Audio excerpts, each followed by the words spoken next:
Welcome to Bears in Exile. Today is October 3rd, and this is the market overview, looking at the Dow, SPX, VIX, XOI, TNA, UUP, FXE, GLD, and SLV. Well, big ugly day today, and I think that was pretty accurately described over the weekend videos, that being the weekend overview, Vegas Baby, CNO, and the Fins. I think all of them were a pretty good indication as to what today would be like. I had no idea that today would be 258 points to the downside, but hey, that's what it was, and away we go. Big ugly reg day. At the beginning of the session, we were up 66 points. Trying to get above the lower price consensus level. Obviously, I backed away from it. It was around that time that I was looking at UUP and put up a little warning in the daily running thread.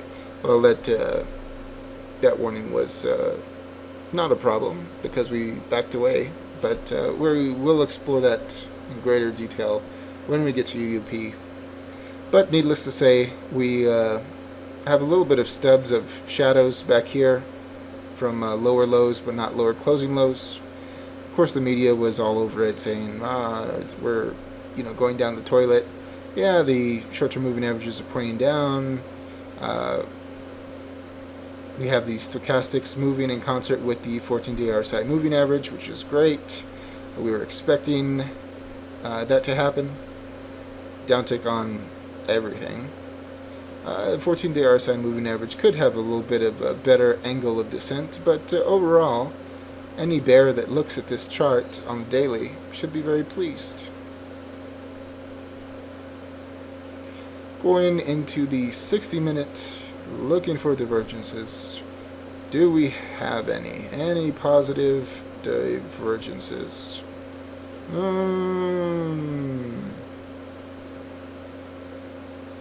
Nope. Sure don't. Going on to SPX, also closing below the lower price consensus level, first in quite some time. And yes, it closed beneath the previous floor. Ooh, very bearish. And right at the lower Bollinger Band, of course. Short-term moving average is pointing down. I can see some wobble in it, but I'm not going to worry about that right now.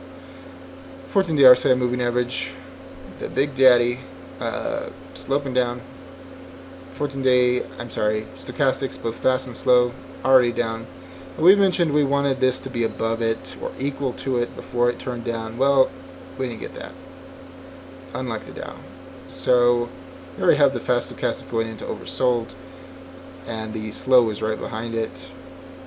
Do I think that we're going to have some critical breakdown? I think that we're going to shake out a bunch of people and then turn around. Go up a little bit, turn around again, and then go down. So, anyways, that's my theory, and I think that the stochastic is going to see that played out. Going to the 60-minute. Do we have any divergences? We have a very minor one on the CCI. We have the slightest by a hair on the RSI, which is easily going to get destroyed.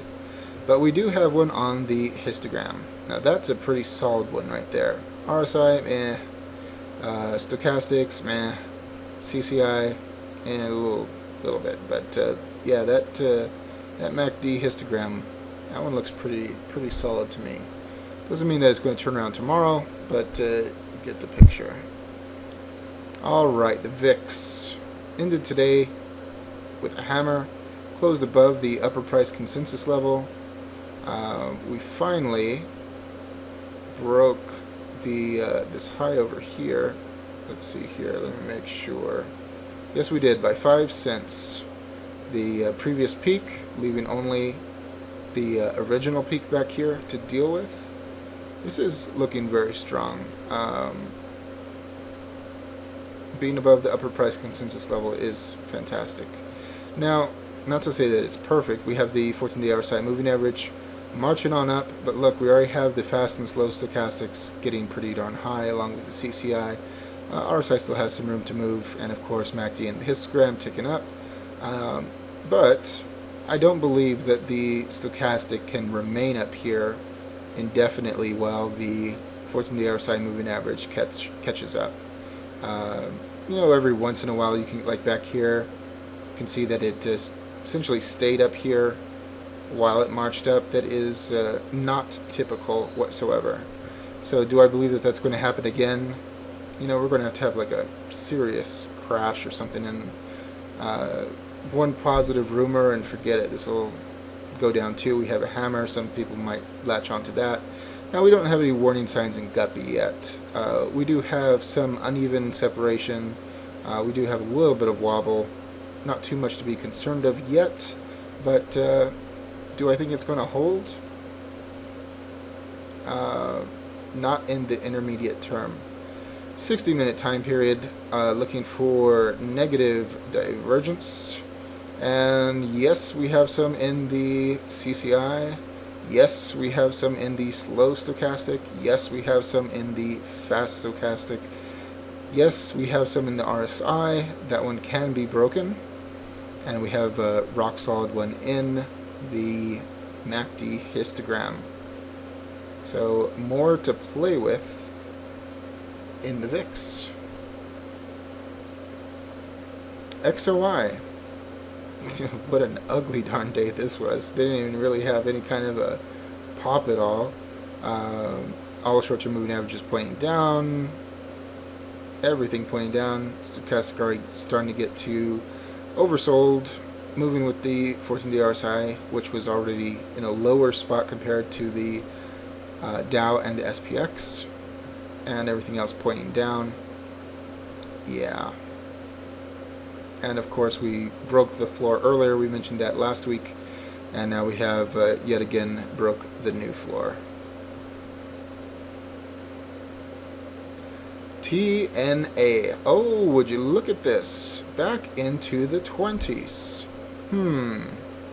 Where did we hear about that before? Ah, yes, it was weeks ago in the market overview. Well, down she goes. She's at the lower Bollinger Band. We have some uneven separation in the short-term moving averages, middle Bollinger Band line above them, below the lower price consensus level. However, we do have the stochastics already in oversold. 14-day RSI has plenty of room to move. Optimally, we will want this to go down a little bit more, hook around, go back up, meet the 14-day RSI, and finish its move to the bottom. That's what we want. Who knows if we're going to get it, but that is what we would like to see. And now we do have positive divergence in the fast stochastic, very slight, and not in the slow stochastic. Oh, we do, but I have no faith that that's going to hold. We do have positive divergence in the RSI.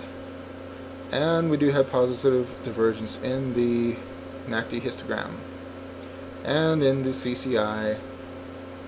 Do we really need to go to the 60-minute? Well, of course we do. Alright, 60-minute. Looking for divergence. Stochastics, no. CCI, yes. Minor, but yes. MACD histogram, yes, and RSI, no. So mixed bag on the positive divergences, but there are some there. So no, this is not a perfect fall off the face of the earth, and we'll be waiting to see when it turns around and with how much strength and what the indicators say at that point in time. You'll notice in the 60-minute time period, the 14-day RSI moving average is getting almost to oversold. How much more of this leg of the move down do we have? Probably not too much. And UUP, the bell of the ball. You know, this one was fascinating. We mentioned in the daily running thread that there was a point where the Dow and UUP were negative at the same time. You can't have that. It does not work. And as it turns out, the Dow was wrong and UUP was right. And up it went. You can see from the rate of ascent that, yeah, we're going to form a bubble here. But it is not, you know, perfectly formed or anything like that. We are above the upper price consensus level. CCI is very high. 14-day RSI moving average is very high. When the Dow was up, you know, 66 points today, this looked like it was going to get its hook. And of course that was reversed by the action of the rest of the day. But kind of pins and needles waiting for that to happen, because when it does, it's going to snap back the whole market. You can see both the stochastics are getting too overbought along with the RSI. MACD very high. We have negative divergence, which we've been noting for a couple weeks now. Negative divergence. And we are waiting for this to flip over and get its curl. When it does, everyone's going to take notice. And its sister, FXE. Wow, what a drop, you know. Oops. It actually got to the 1.31s at its lowest today, which was totally insane. And had it been able to hold on to 1.34 in the overnight, today would have been completely different. We are have the 14-day RSI very low, waiting for its curl. We have the stochastics both at oversold, almost with the RSI. We have positive divergence in the MACD histogram. Down tick on CCI, very low. And of course, below the lower Bollinger Band, yes, we're going to have a bubble. Yes, it's going to snap back at some point soon. As soon as we get the curl on the 14-day RSI and the stochastics. And yeah, that's going to be a little bit of a jolt. So be on the lookout for that. You know, perhaps the 14-day RSI moving average gets stuck down here and it just keeps going lower. But at some point we will have the curl and a snap back. Going on to GLD. What an ugly little doji we have. We have our uptick finally. Uptick gives us a target of 160, just above 164. We still have 3 more days to achieve it. Is that right? 1, 2, 3. Yeah. And CCI ticking up. RSI 14-day moving average down low. Along with the slow stochastic, fast stochastic getting a nice move up, along with the RSI, and slanting up in the histogram. Now keep in mind that gold is tied to fear. It is our second VIX. It is also tied to the dollar. So has fear increased? Definitely. Now has the dollar gone down? No. I think that when the dollar goes down, when we get that curl in the 14-day RSI moving average, that is when gold is going to flip back up and the dollar will be going down. And I think that that is not long in coming. So we shall see. SLV. We still don't have an uptick. 14-day RSI moving average low, of course. Stochastics going up, stochastics going down. Histogram sloping up. And with no uptick, no trading yet. So I think that is about it for tonight. There just isn't too much really to go off of as of yet, but it's all up to the dollar. As always, all investing decisions are your own. This chart and video are for entertainment, educational, and consumption of time purposes only. Thank you.